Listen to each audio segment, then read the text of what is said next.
में सवाल ये होगा कि आगे क्या होगा, क्या लॉकडाउन रहेगा और अगर 14 अप्रैल के बाद लॉकडाउन रहता है तो कितने दिनों तक ये जारी रहेगा।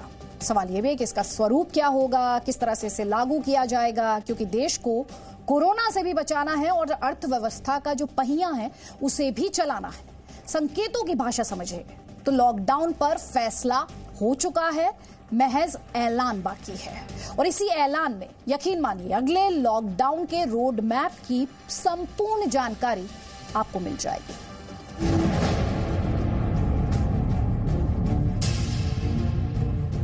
लॉकडाउन पार्ट 2 के पहले ये महामंथन की बड़ी तस्वीर है।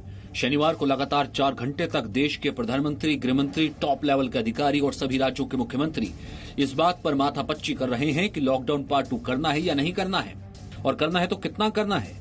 बैठक खत्म हुई तो हर कोई ये जानना चाहता था कि क्या फैसला हुआ। दिल्ली के मुख्यमंत्री अरविंद केजरीवाल ने एक ट्वीट किया, प्रधानमंत्री ने लॉकडाउन बढ़ाने का बहुत सही फैसला लिया है। आज भारत की स्थिति दुनिया के कई विकसित देशों से बेहतर है, क्योंकि हमने लॉकडाउन काफी पहले कर दिया था। लॉकडाउन अभी खत्म हो गया तो हम सब कुछ खो देंगे। इस ट्वीट के बाद अलग अलग राज्यों के मुख्यमंत्री ने भी ये संकेत देने शुरू कर दिए।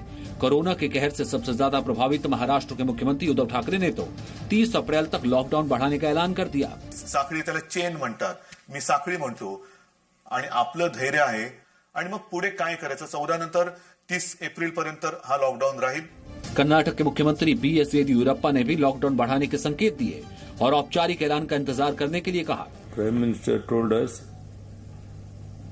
we must not compromise on lockdown and we are receiving suggestions to extend another 15 days.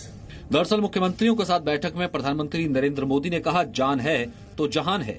जब मैंने राष्ट्र के नाम संदेश दिया था तो शुरुआत में इस पर जोर दिया था कि हर नागरिक की जान बचाने के लिए लॉकडाउन और सोशल डिस्टेंसिंग का पालन करना बहुत जरूरी है।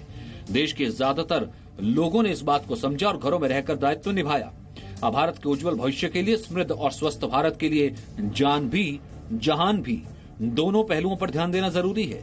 जब देश का प्रत्येक व्यक्ति जान भी और जहान भी दोनों की चिंता करते हुए अपने दायित्व को निभाएगा, सरकार और प्रशासन के दिशा निर्देशों का पालन करेगा तो कोरोना के खिलाफ हमारी लड़ाई और मजबूत होगी। पीएम मोदी ने पहले जान है तो जहान है कहा था।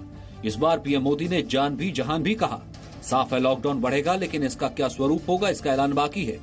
हिंदुस्तान को बचाने के लिए, हिंदुस्तान के हर नागरिक को बचाने के लिए, आपको बचाने के लिए, आपके परिवार को बचाने के लिए अब लॉकडाउन किया जा रहा है। कोरोना महामारी के खिलाफ निर्णायक लड़ाई के लिए ये कदम अब बहुत आवश्यक है। सूत्रों के मुताबिक लॉकडाउन तो जारी रहेगा, लेकिन अर्थव्यवस्था का पहिया चलता रहे इसका भी ध्यान रखा जाएगा। लॉकडाउन को 3 हिस्सों में बांटा जा सकता है, रेड जोन, येलो जोन और ग्रीन जोन। रेड जोन वो इलाका है या जिले हो सकते हैं जहां ज्यादा मामले हैं, इसलिए पूरी तरह से लॉकडाउन रखा जाएगा। इसमें लोगों को घरों में ही रहना होगा। येलो जोन वो इलाका आएगा जहां कोरोना के मामले बेहद कम हैं। यहाँ सामाजिक नियम को अपनाने पर लोगों को घरों से निकलने और काम करने की इजाजत मिल सकती है। खेती के काम येलो जोन में रखे जा सकते हैं। ग्रीन जोन में वो इलाके आएंगे जहां कोरोना संक्रमण के मामले नहीं हैं। इन जगहों पर आर्थिक गतिविधि को इजाजत मिलेगी, जिससे देश की अर्थव्यवस्था का पहिया चलता रहेगा। मुझे लग रहा है सबसे ज्यादा जो खोलने की इस समय जरूरत है वो किसानों के काम को, एग्रीकल्चर को खोलने की जरूरत है, क्योंकि रबी की फसल तैयार है। 13 अप्रैल को बैसाखी है, हम सभी जानते हैं वो फसल काटी जाती है। उनको ना तो मजदूर मिल रहे हैं, ना उनको मशीनें मिल रही हैं, ट्रैक्टर नहीं मिल रहे, हार्वेस्ट मशीन नहीं मिल रही और मंडी भी पूरी तरह से काम नहीं चल रही। मुझे लग रहा है किसी तरह उस तंत्र को सरकार को खोलना पड़ेगा, वरना अगर फसल का नुकसान इस समय हो जाता है जो कि बहुत बड़ा होगा तो उससे उभरना और मुश्किल हो जाएगा। सरकार की कोशिश है कि संक्रमण के चेन को तोड़ा जाए। तकरीबन सभी राज्य लॉकडाउन के पक्ष में हैं। देश के 4 राज्यों ने हालात संभलने के लिए अपने लॉकडाउन को बढ़ाने का ऐलान कर दिया है। 2 दिन पहले पंजाब और ओडिशा के मुख्यमंत्रियों ने लॉकडाउन बढ़ाया। ओडिशा में 30 अप्रैल तक लॉकडाउन बढ़ाने की घोषणा की गई।